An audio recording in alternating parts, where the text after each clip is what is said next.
د یوې مور په توګه دا ستاسو مسؤلیت دی چې د خپل زوی له هر کار او فعالیت څخه یې پلار خبر کړئ، ځکه د ماشومانو په ځانګړې توګه د زوی په روزنه کې د پلار رول د مور په پرتله قوي دی. که چیرې د یوې مور په توګه تاسو خپل زوی ته هر څه برابروئ او د هغه له کړنو او فعالیتونو څخه پلار نه خبروئ، دا په اصل کې د خپل ماشوم له راتلونکي سره لوی خیانت کوئ. راځئ په دې هکله درته یوه جالبه کیسه وکړم. یو 2 ورځې وړاندې راته یو ملګري وویل چې متاسفانه د زوی ژوند او عادتونه مې خورا زیات خراب شوي دي. ما وی څنګه؟ ویل یې زه هر سهار کار ته ځم او ماښام ناوخته له کاره راستنیږم. هر څه چې ګټم مېرمنې ته مې سپارم، له هغه سره دي، او کله چې د کور لومړنیو او اړینو توکو ته پیسې پکارېږي له مېرمنې اخلم. مېرمنې مې پرته له دې چې ما خبر کړي یا له ما پوښتنه وکړي، زما زوی ته یې ځیرک موبایل اخیستی و. په دې هکله زه هیڅ خبر نه وم.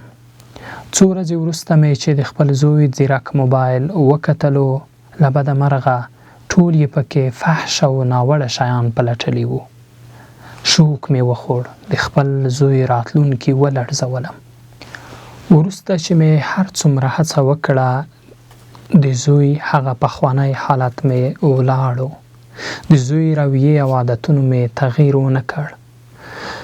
په زوی مې فشار راوړ. هغه مې ارواپوه ته بوتلو، هغه ته مې کتابونه او نور اصلاحي توکي واخیستل، خو له بده مرغه هغه تغییرات او بدلونونه چې ما یې تمه درلوده هیڅکله مې د زوی په کرکټر او شخصیت کې رامنځته نه شول. په دې کې کال ووت.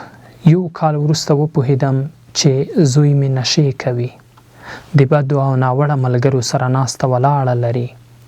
1-2 ځله مې له دندې رخصت واخیست. د زوی کارکړنې مې تعقیب کړې.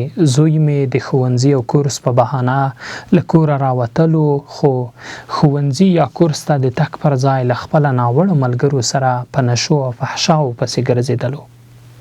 آن شپې به کېدې چې زوی به مې له کوره ورک و. زه حیران وم، که خپله دنده مې پرېښودلی نو خپلو ماشومان او کورنۍ ته به مې څه ګټلی شوی، او که چیرې په خپل زوی پسې ګرځېدلی خو دنده مې له لاسه ورکوله، او که ټوله ورځ مې دندې ته پام اړولی نو د زوی راتلونکې مې په تباه کېدو وه. 1 کال وروسته مې زوی یوه شپه کېنولو. د هغه سترګې سرې وې، ویښتان یې ببر وو، فکري تمرکز یې له لاسه ورکړی و، او آن خپل ظاهر او د جامو اغوستلو او سلیقې ته یې پام ګرځېدلی و. خبرې ګډې وډې کولې، ترتیب یې نه و.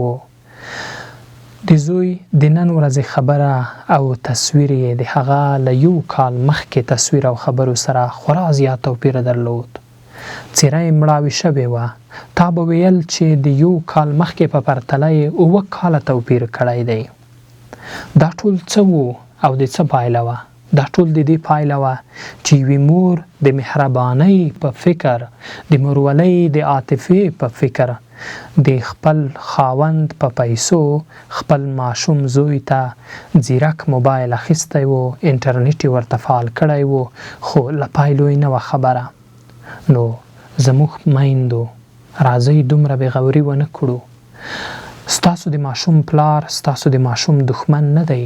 هماغسې چې تاسو د خپل زوی د روزنې لپاره عاطفه لرئ او احساس لرئ، ستاسو خاوند هم د خپلو ماشومانو د مړولو او د هغوی د روزلو لپاره کار او زیار کوي.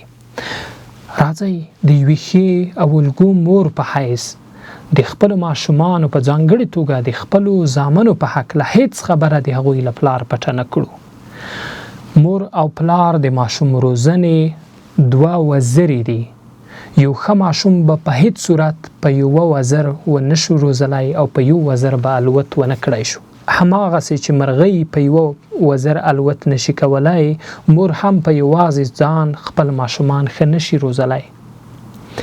نو راځئ خپلو ماشومانو ته هر څه چې هغوی غواړي په واک کې ورنه کړو، بلکې له خپل خاوند سره په مشوره د خپلو ماشومانو سین او سال ته په پام سره هغوی ته فرصتونه او امکانات او وسایل په واک کې ورکړو او د خپلو ماشومانو غوره راتلونکې ډاډمنه کړو.